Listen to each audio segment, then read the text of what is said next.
You are 12 years old, and you still do not realize that your body does not truly belong to you.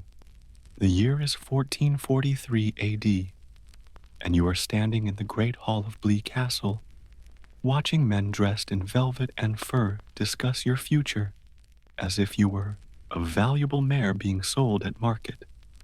Your name is Margaret Beaufort, and though you carry noble blood, you are beginning to understand that a bloodline means very little when you are born a girl in a world ruled entirely by men.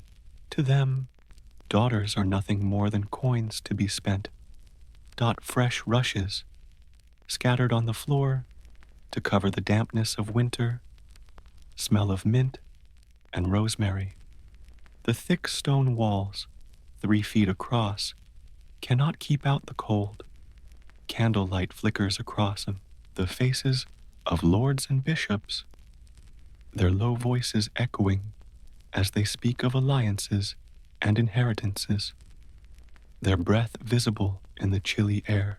You clutch your woolen cloak tightly, but the shiver that runs through you has nothing to do with the temperature.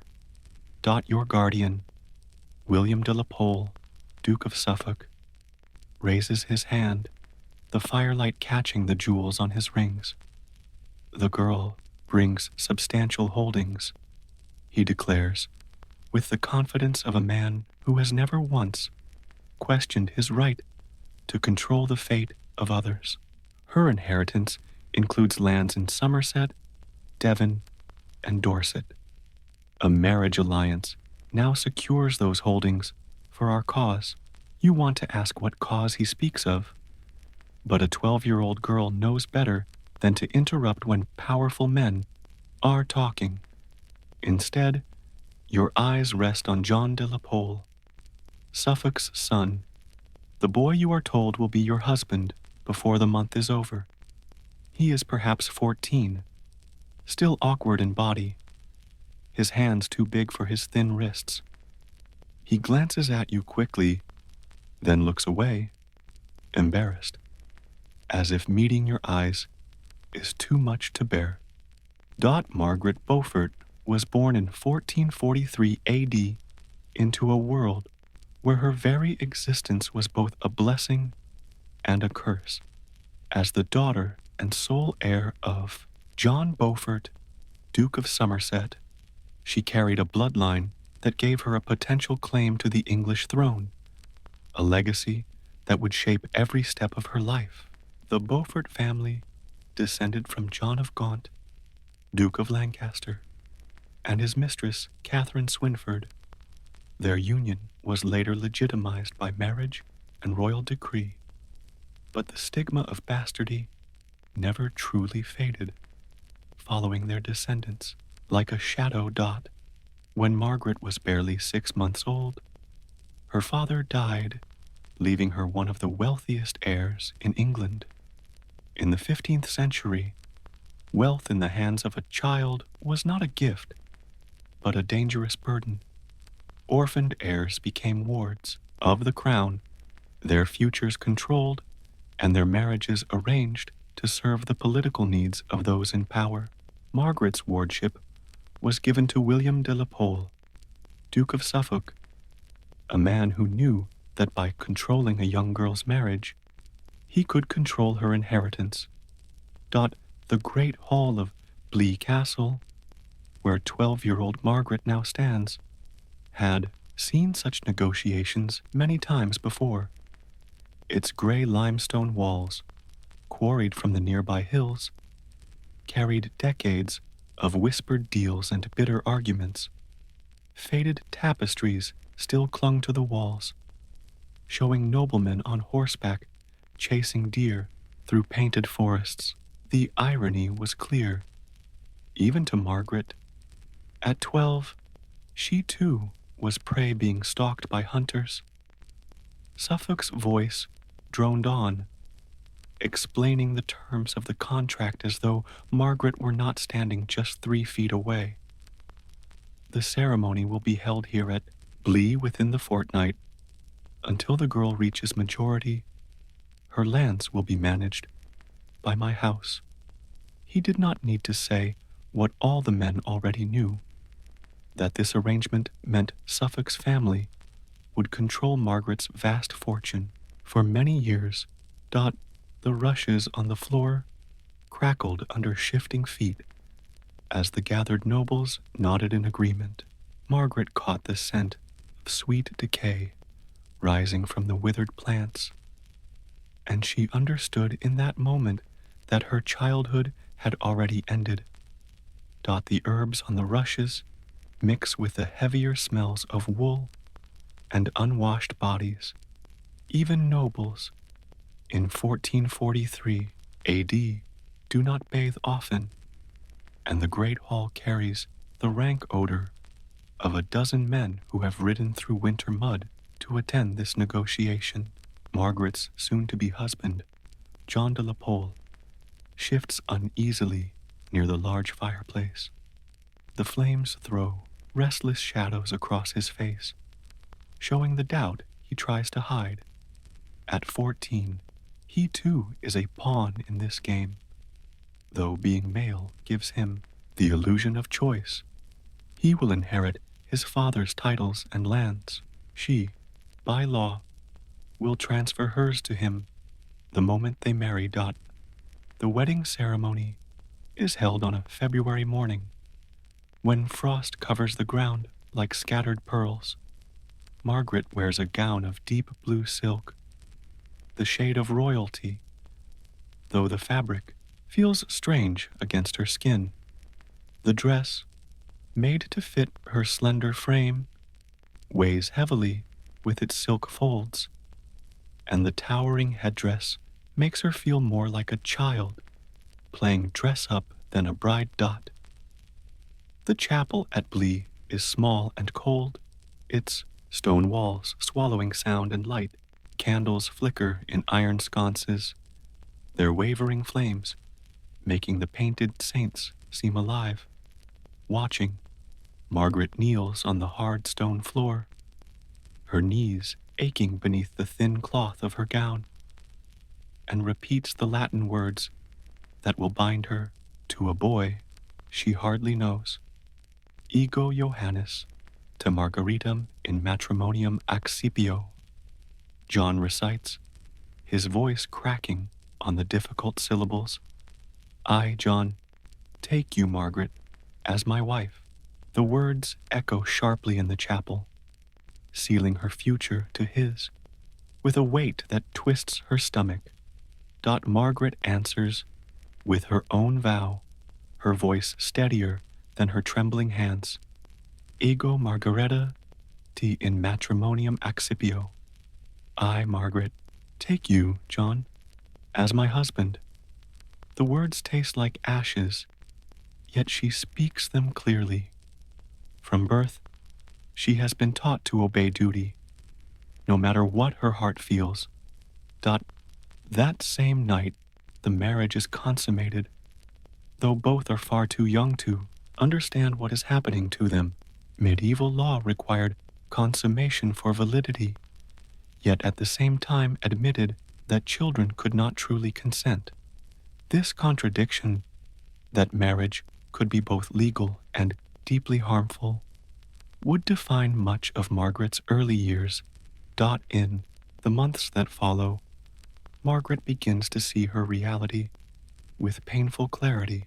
She now lives within the de la Pole household. Outwardly, she is treated with the honor due to her rank, but in truth, she is managed like valuable property. Every part of her life is controlled. She cannot leave without permission. She cannot send letters beyond the household. She cannot make decisions about her estates or income. Her change from child to political asset becomes most obvious during meals in the great hall. Margaret sits at the high table beside her young husband, dressed in fine fabrics and elaborate headdresses that signal her status. Yet she is not allowed to speak unless someone addresses her directly. Instead, she listens silently as the adults around her discuss wars, alliances, and matters of state, fully aware that her fate rests in choices made by others. Even the food on her plate shows the imbalance. She is served the best cuts of meat, seasoned with rare spices that display her wealth, but she cannot choose what or when to eat. Servants place the dishes before her in strict portions, just as they arrange every other part of her daily life. Even her meals are not her own. And yet, during these quiet, stifled months, Margaret begins to reveal the strength and intelligence that will one day make her one of the most influential women in English history. She listens with care to every conversation, storing away details of alliances, battles, and the fragile web of loyalty among the nobility. She studies the subtle language of power, which lords are truly respected, which rule through fear, and which are merely decorative figures propped up by others. The year 1444 AD brings news that will alter Margaret's life forever. John de la Pole, her 14-year-old husband, dies suddenly of fever. The official records give no detail about his illness, only noting that he passed at his family's estate in Suffolk. Margaret, now a widow at just 13, faces a situation that is at once frightening and strangely liberating. Under English law, her marriage to John had never been fully consummated in the strict legal sense. Both were too young for the union to be considered complete. This technicality leaves Margaret's inheritance untouched, free from transfer to her husband's family. She is once again one of the wealthiest heirs in England, and once again available for marriage. The news of John's death reaches her in a way that reveals the cold cruelty of her world. Margaret is sitting in the solar, the private chamber where noble women pass their days, working under the supervision of her attendants. She is embroidering an altar cloth, guiding a fine needle through silk with tiny, precise stitches, the kind of delicate work expected of noble ladies. William de la Pole enters without ceremony. His face appears solemn, but his eyes are sharp with calculation. "Your husband is dead," he tells her flatly. "Fever took him in the night." Margaret's needle stills mid-stitch, but she does not raise her eyes. She has already learned that showing emotion before powerful men is dangerous. It reveals weakness they will use against her. "I see," she replies softly, resuming her embroidery with calm hands. The thread in her fingers is deep gold, the color of royalty. Each stitch is the result of years of training in the domestic skills prescribed for noble women. Margaret has mastered these small, exacting tasks, just as she has mastered the art of keeping her thoughts and feelings hidden. Suffolk studies her carefully, like a merchant examining rare goods. Her composure pleases him.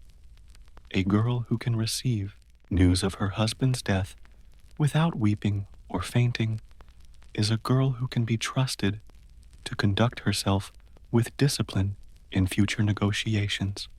"You will remain in this household until other arrangements are made," he continues, his tone leaving no doubt that her wishes will not be consulted. "Your mourning period will be observed, of course, but not prolonged unnecessarily." Margaret nods, understanding the truth behind his words. Her mourning will last only as long as it takes Suffolk to arrange her next marriage. She is 13 years old, already married and widowed, and about to be bargained away once more to serve the ambitions of men who see her not as a person, but as a prize. The months of her widowhood give Margaret a brief taste of relative freedom, though Suffolk still controls her every move. Her days are filled with study, guided by tutors who teach her Latin, French, and the principles of estate management. These lessons are not meant to prepare her for independence. Women of her class are never free, but to make her a more valuable bride for the next alliance. Margaret quickly proves herself an extraordinary pupil. Her mind is sharp, and her appetite for learning surprises even her instructors. She masters Latin with the fluency of a scholar, able to read religious works and legal texts in their original form. Her French becomes polished and elegant, a skill that marks her as suitable for the international diplomacy that shapes noble marriages. Most significant of all, she begins to grasp the intricate financial structures tied to her inheritance. The account books open before her reveal the full scope of her fortune. She controls thousands of acres of fertile farmland, producing rents that bring in vast yearly income. Her estates include not only agricultural lands, but also profitable resources such as stone quarries, timber forests, and river rights for mills and fisheries. The sheer value of Margaret's inheritance makes her one of the wealthiest individuals in England, male or female. Yet this fortune carries a burden she is beginning to understand. Every acre of her land, every pound of income her estates produce, binds her more tightly to the designs of others. Her inheritance cannot be separated from her person. To marry Margaret is to gain control of her wealth. Refusing marriage would mean losing everything her father left her. This truth becomes painfully clear during a conversation with her mother, Margaret Beauchamp, who visits Bleak Castle in the spring of 1445 AD. They sit together in the castle's herb garden, where the first blossoms of the season appear despite the lingering cold. The garden offers a rare chance for privacy, away from the ears of servants and courtiers who carry every word back to Suffolk. Margaret Beauchamp, herself a survivor of arranged marriages and courtly bargaining, looks at her 14-year-old daughter with a mixture of love and weary understanding. "You must understand," she says quietly, her tone urgent, "that your inheritance is both your strength and your chain. The lands your father left you bring wealth and influence, but they also mean you will never be free to choose your own way." Young Margaret listens with folded hands, her posture outwardly obedient as expected, but her mind is sharp, absorbing every word. She is beginning to grasp the cruel balance. Her wealth grants her influence, yet at the same time strips her of freedom. "What would happen if I refused to marry?" she asks at last, though she already knows what her mother's face will reveal. Her mother's eyes confirm her fears. "Your wardship would be sold to another lord," Margaret Beauchamp explains, "and he would have the right to force your marriage or seize your lands as punishment. A woman's inheritance survives only so long as she obeys the men who govern it. Refuse, and you are a rebel against the natural order. Rebels lose everything." The words are spoken beside beds of lavender, rosemary, and thyme, their fragrances forever tying this lesson to Margaret's memory. The flowers around them symbolize virtue and domestic order, but to Margaret they also represent the narrow walls within which noble women are expected to live, beautiful, fragrant, and entirely confined. That summer, new arrangements are made. King Henry VI, guided by his advisors, grants Margaret's wardship to Edmund Tudor, Earl of Richmond. The match serves many purposes. It strengthens the Tudor family's influence at court, places Margaret's vast income under Edmund's control, and binds the Lancaster and Tudor factions in alliance, a bond that will prove crucial in the Wars of the Roses. Edmund Tudor is around 24 years old, nearly a decade older than Margaret. He is the son of Owen Tudor and Catherine of Valois, the widowed queen of King Henry V. This royal connection makes him a valuable ally, but also a man used to privilege and authority, promised both Margaret's hand and her inheritance. Edmund intends to secure them without hesitation. The negotiations for Margaret's second marriage take place at Westminster Palace in the autumn of 1445 AD. Margaret, now 14, understands far more about the politics surrounding her than she did at her first marriage, but she is still legally powerless to object. She travels to Westminster with a small retinue of attendants and guards, escorts meant not for her comfort, but to ensure her compliance. Westminster Palace in 1445 AD is a vast complex serving both as royal residence and center of government. Residence and the seat of government, the Great Hall, where Margaret's marriage contract is negotiated, is among the largest enclosed spaces in Europe. Its walls soar into shadow, and the floor is thick with rushes that rustle with every step. Every movement echoes in the vast chamber, making secrecy impossible. Margaret stands quietly beside a carved pillar, its surface etched with intricate designs, watching as men decide her future. Edmund Tudor is tall and broad-shouldered, carrying himself with the easy confidence of a man who has never questioned his right to take what he desires. He speaks with the king's advisors as though Margaret were invisible, discussing her inheritance in open, practical terms. The girls' lands will provide substantial income for our household, Edmund declares, his voice carrying through the echoing hall. With proper management, her estates will support our position at court and cover our military obligations. He glances at Margaret, only briefly, the way one might appraise a promising horse. She is young, healthy, and wealthy. Everything a nobleman could wish for in a wife. King Henry VI, not yet 24, and already showing troubling signs of the instability that will later push England into civil war, nods his approval. His endorsement makes the match not a private contract but a royal command.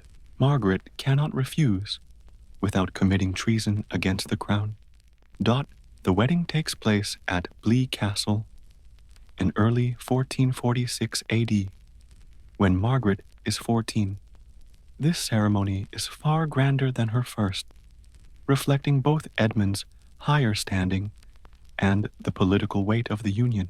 Margaret is dressed in cloth of gold, the most expensive fabric of the age, and crowned with a jeweled circlet that proclaims her new rank as Countess of Richmond. The rite itself combines religious solemnity with political spectacle. The Bishop of Winchester officiates, giving the marriage the full blessing of the church. The chapel is filled with noble witnesses, their presence ensuring that the marriage can never be challenged or annulled. Margaret recites her vows in a clear, steady voice. She has learned that any hint of hesitation invites questions about her worth as a wife.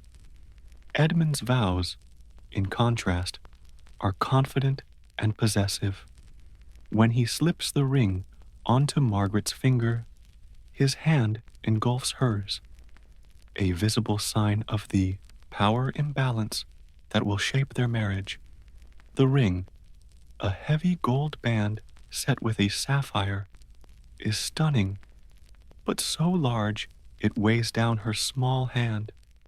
She will wear it for the rest of her life, a constant reminder of the day she surrendered her independence.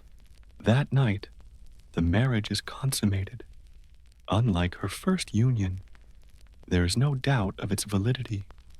Margaret is 14, considered fully adult by the standards of her time, while Edmund is a seasoned man, fully aware of the rights and privileges he is claiming. The act is brief, transactional, and centered on establishing Edmund's legal and physical authority over his new wife. Life, as Edmund Tudor's Countess, soon reveals the harsh realities of marriage. In 15th century England, even for women of immense wealth, Margaret now holds the title of Countess of Richmond, which grants her social prestige, but no genuine power. Every choice concerning her property, her household, and her future belongs to Edmund.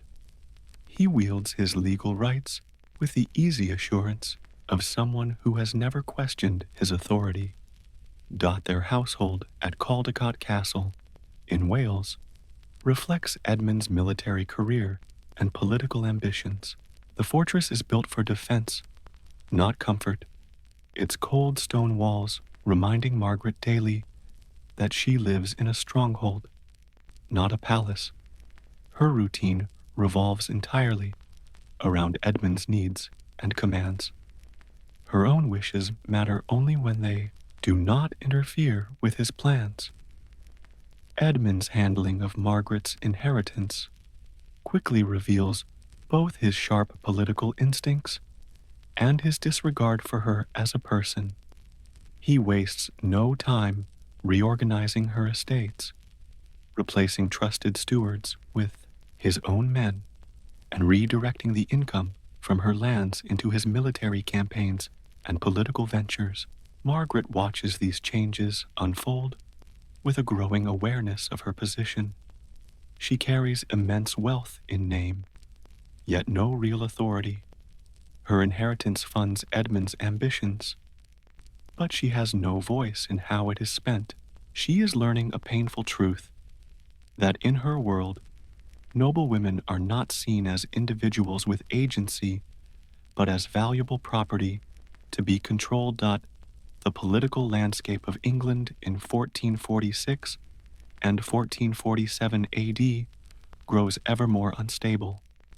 Noble factions battle for influence, and Edmund's loyalty to the Lancastrian cause places both him and Margaret in danger as resistance to King Henry VI's fragile rule intensifies. Margaret, still only a teenager, is pulled into conflicts she never chose and cannot escape. By late 1456 AD, when Margaret is just 13 years old, she discovers she is pregnant. The news stirs both joy and fear. Joy, because producing an heir is the central expectation of a wife. Fear, because she knows the dangers of childbirth at her age. In the 15th century, pregnancy and delivery often bring death to mother or child, or both. Her pregnancy advances through the winter of 1456 and into 1457 AD. While the kingdom edges toward civil war, Edmund is absent for much of this time, consumed by military duties that leave Margaret to endure the hardship of pregnancy without his support.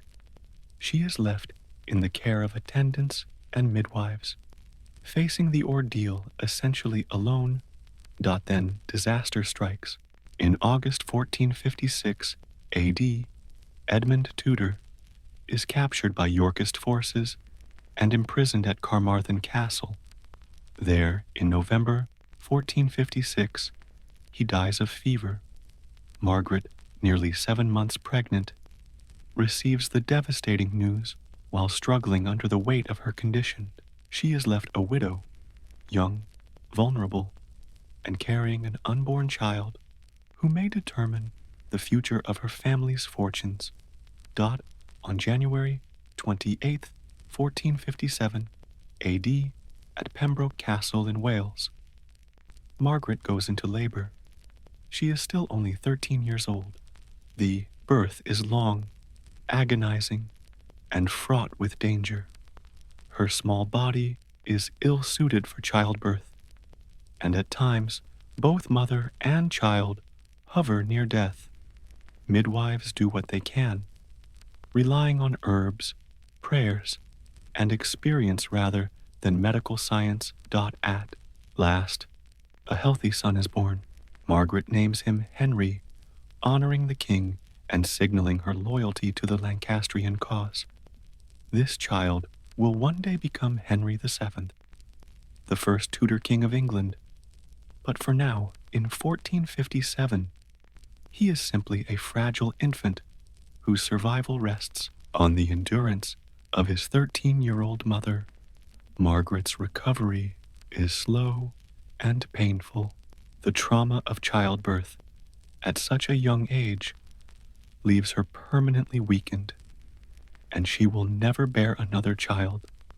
Whether the cause is lasting damage from Henry's birth or other medical complications is uncertain. What is clear is that this experience shapes her outlook for the rest of her life. In the early months of Henry's life, mother and son live under constant threat.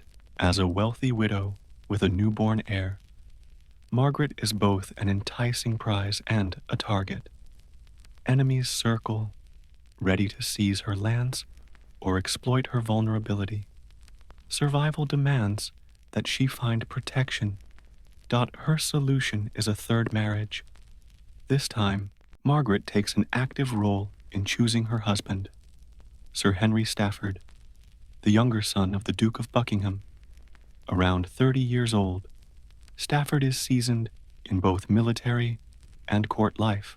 Crucially, he is willing to safeguard Margaret's son and respect her position as Henry's mother, something far from guaranteed in the century marriage. Their wedding in 1458 AD, when Margaret is 15, is modest compared to her earlier unions. It reflects not only the kingdom's instability, but also Margaret's altered circumstances. She is no longer a virgin bride to be traded like a commodity, but a widow and mother seeking stability and security. Her marriage to Henry Stafford proves to be her most balanced and supportive. He treats her with genuine respect, allowing her to grow intellectually and politically. For the first time, Margaret begins to step out of the role of passive property and into that of an active political figure. From 1458 to 1471 AD, during her years with Stafford, Margaret enjoys a rare period of stability, even as England plunges deeper into the Wars of the Roses. She uses this time to develop her political instincts, nurture alliances, and invest her wealth in support of the Lancastrian cause. She learns to read the subtle signals of shifting loyalties, to grasp the economic forces behind decisions, and to recognize the personal motives that drive public acts. Most importantly, she begins to shape events rather than merely endure them. When Henry Stafford dies in 1471 AD, Margaret is 28 years old. Widowed once again, she emerges from this marriage with hard-earned political experience, a vast network of connections, and an unshakable resolve to secure her son's future. Her fourth and final marriage in 1472 AD is to Thomas Stanley, Earl of Derby. Stanley is a consummate survivor, a nobleman who has navigated the shifting tides of power with remarkable skill. Their union is less about romance than about strategy, a partnership built on mutual respect and shared ambition. Together, they will play a decisive role in shaping the destiny of England. Under Stanley's protection, Margaret begins to step forward more openly as a political force. She writes to other noble families, channels her wealth into causes that align with her vision, and carefully positions herself as a potential kingmaker. Though her son Henry remains in exile, Margaret is already preparing the stage for his eventual return to England.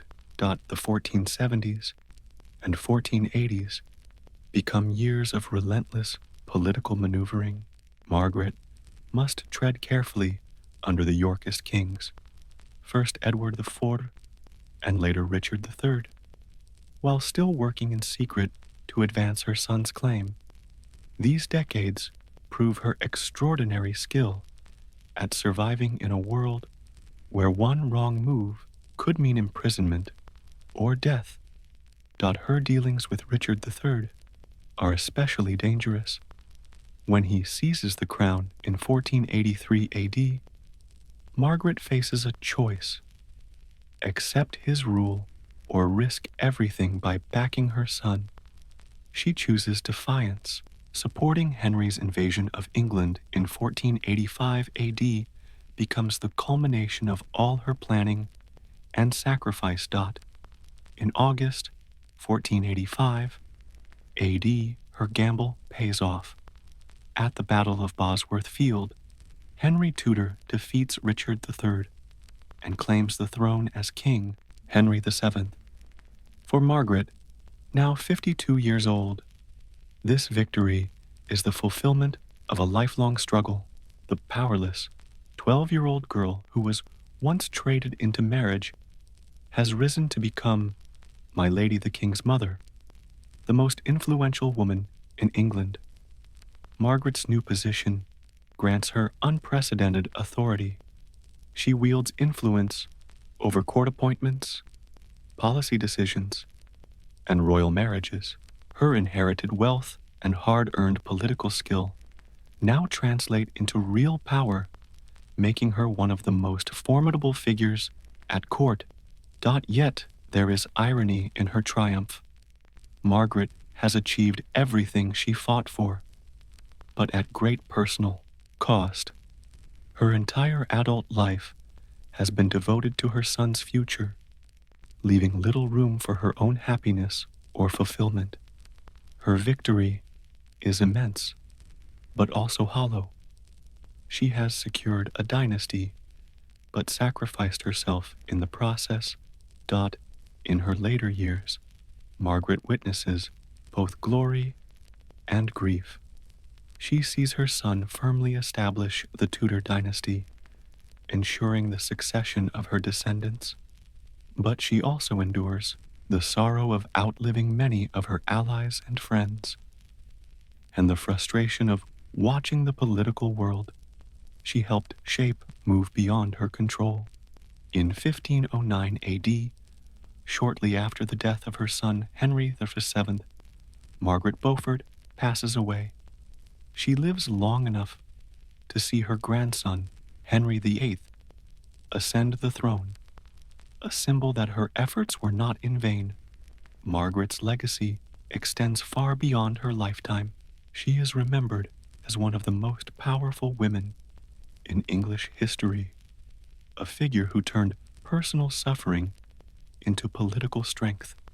Her story exposes both the harsh limits placed on women in medieval society and the rare ways in which intelligence, resolve, and strategy could break through those limits.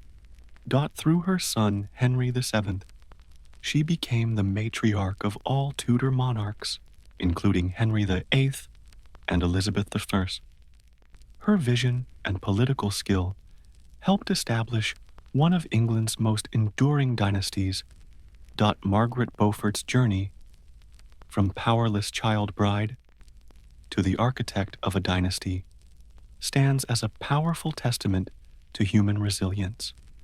She learned how to bend the very structures that once confined her, using her wealth and status not just for survival, but to reshape English history itself.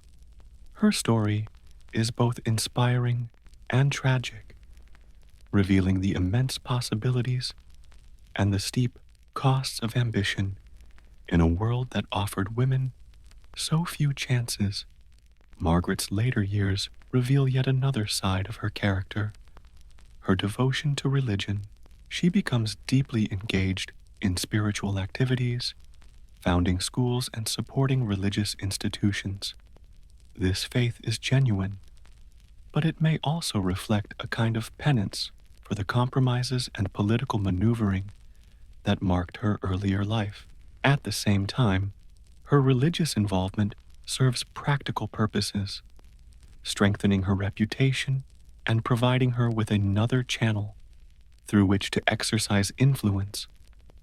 The complexity of Margaret's character is most evident in her relationship with her son, Henry VII. She loves him dearly and has devoted everything to ensuring his success, yet she also views him as the embodiment of her lifelong political ambitions. Their bond is both tender and strategic, an intertwining of personal affection and political calculation that perfectly captures the dual nature of noble life in the 15th century. Her story also casts light on the broader landscape of England during this turbulent era. The Wars of the Roses, with their constant instability and violence, shaped every choice she made. Her experiences illustrate how marriage and alliances served as tools of politics, and how women, despite being constrained by law and custom, could still carve out real influence through intelligence, strategy, and perseverance. One of the reasons Margaret's life is so well understood is the rich documentation she left behind. Her letters, financial accounts, and the writings of her contemporaries provide historians with an unusually detailed view of her world. These sources reveal both her sharp political mind and her private struggles, painting a vivid portrait of a woman who refused to be only a victim of circumstance. In her later years, Margaret uses her wealth and power not just for politics, but also to leave a legacy in education and faith. She founds schools, supports universities, and funds religious institutions. These efforts reflect her intellectual curiosity and her recognition that education was vital to maintaining both social order and political strength. Through these foundations, she sought to ensure that her influence would endure beyond the immediate success of the Tudor dynasty. Her life shows how personal hardship can be transformed into political skill. The forced marriages of her childhood, her early widowhood, and the constant reminder that her body and wealth were viewed as assets to be traded. These painful experiences sharpened her understanding of power. They taught her the value of patience, timing, and careful calculation, lessons she later used to build one of England's most enduring dynasties. Margaret's story also raises deeper questions about power and freedom in medieval society. She gained extraordinary influence for a woman of her time, yet always within the boundaries of a system designed to limit her. Her triumph was both a defiance of oppression and a compromise with it. This paradox of strength gained through constraint defines much of her life and explains why her story continues to resonate centuries later. The psychological dimensions of her character are equally striking. Margaret shows remarkable endurance, but she is also defined by her willingness to give up personal happiness for political ends. The historical record leaves her inner feelings largely unspoken, but her decisions suggest both profound love for her son and an unshakable resolve to protect his future at all costs. Her ties with other women add yet another layer. Though she lived in a society dominated by men, she forged meaningful relationships with noble women who shared her challenges. These bonds provided not only comfort, but also valuable alliances, showing how women could build networks of support. Even in a world that officially denied them power, the economic side of Margaret's story is equally important. Her vast inheritance gave her the resources to become a player in national politics. But more than that, she proved to be a capable and shrewd manager of money. She knew how to use wealth strategically, turning her estates and revenues into levers of influence. This financial skill set her apart and ensured that her voice carried weight in a system that otherwise tried to silence women. Margaret's story highlights the powerful link between wealth and political influence. It continues to hold meaning today in conversations about women's roles in politics and society. Her life shows not only the heavy barriers women faced in male-dominated systems, but also how extraordinary individuals could overcome them through sharp intelligence, determination, and strategic vision. Her legacy stands as an inspiration for women in different times who have faced similar struggles. The records of Margaret's later years reveal her deep involvement with religious institutions and charitable works. These commitments reflect both a sincere search for spiritual fulfillment and a desire to leave behind a positive legacy. Her devotion may also represent a kind of penance for the political compromises she made throughout her lifetime. Margaret's influence on the English monarchy reached far beyond her immediate families. Her political abilities and careful planning helped shape precedents for royal authority and the organization of the court, influencing English government for generations. Her story shows how the actions of one person can have consequences that stretch far into the future. Yet, the tragedy of Margaret's life lies in the personal cost of her success. She gained immense power and influence, but only by sacrificing much of her own happiness and personal fulfillment. Her life reflects the painful choices faced by women in societies that offered them very few opportunities for self-determination. Her final years combined triumph and solitude. She lived to see her greatest goal achieved, securing her son's throne. But she also outlived most of her contemporaries and found herself increasingly distant from the political stage she had once dominated. Her death in 1509 AD marked not only the end of her extraordinary journey, but also the close of one era and the dawn of another in English history. The legacy of Margaret Beaufort reminds us of the complicated balance between individual ambition and social limitation. Her life proves that even in societies that tried to silence women, exceptional figures could still find ways to wield influence and reach their goals. Her story is both a source of inspiration and a cautionary tale, showing the possibilities of ambition, but also its painful costs.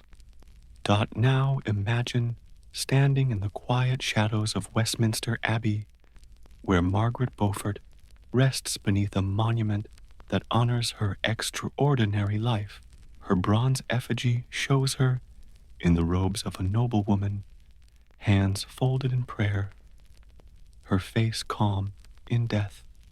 Yet no statue can capture the fire that once drove her, the will that turned a powerless child into one of the most influential women in English history. The girl who was married at 12 and pregnant at 13 became the mother of kings, the founder of a dynasty, and the architect of her own destiny.